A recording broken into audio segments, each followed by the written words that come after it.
Good morning, YouTube. Yeah, what's up? It's insane in the Baltimore area.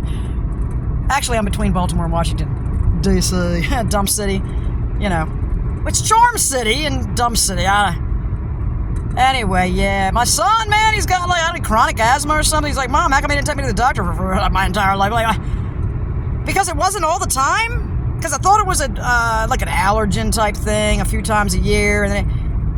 Well, you're still trying to talk about. Well, I looked up I gave you lots of herbal stuff that really helped quite a bit with the symptoms, because I didn't want to just treat symptoms with a drug. I wanted to try to get to the root of the problem if I could. And I know that herbs also oftentimes treat symptoms and maybe not the root, but it's better than what maybe albuterol possibly would have done. I mean, I looked at it. It said it had like all these side effects possibly, and I'm thinking, he's already got, he's full of side effects from, having 12 baby inoculations throughout his young childhood, which I'm very ashamed of, but it happened. So I do think it tore his lungs up, tore his brain up, and tore other things up. And well, now he's sitting at patient first trying to get seen for this extreme drowning, like he's drowning at night, drowning. He can't sleep, can't think because he can never sleep, because he lays down, he starts drowning, he's covered up, throwing up out the window and shit like that. And I'm going, well, it's time. I'll take you now. So he's there.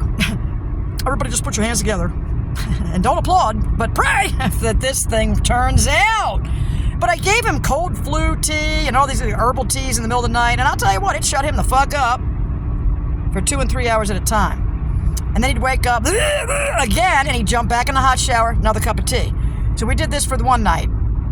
All the other nights I let him suffer, run around the snow outside. And he's 23 years old. You can't make him do shit, you know what I'm saying? Can't make him do nothing.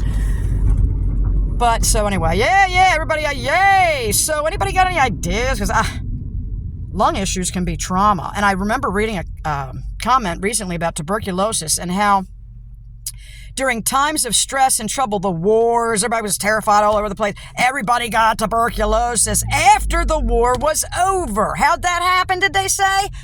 This person said that while under times of great stress, the body grew extra lung tissue to take in more oxygen in order to run in the event of an emergency, right? Naturally, as in an instinctive thing, the body instinctively did it. And as soon as the war was over, and all the trauma was over and people exhaled and relaxed, the body then started to break down the lung tissue, and people were coughing it up, bloody and everything else, and they called it a tuberculosis. It's an illness. It's catching.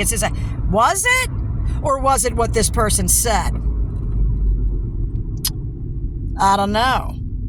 Thoughts? Whoa! Like the body was cleansing itself, and it was miserable. But it was doing it. Like, that's what it was doing. It's not always fun to be cleansed, you know? The idea is to try not to get too dirty in the first place so the cleanses aren't so extreme. Peace out. Tube of the U. I love you too. Thanks, man. You're keeping my husband from going nuts, because I don't have to tell him. I can just tell you.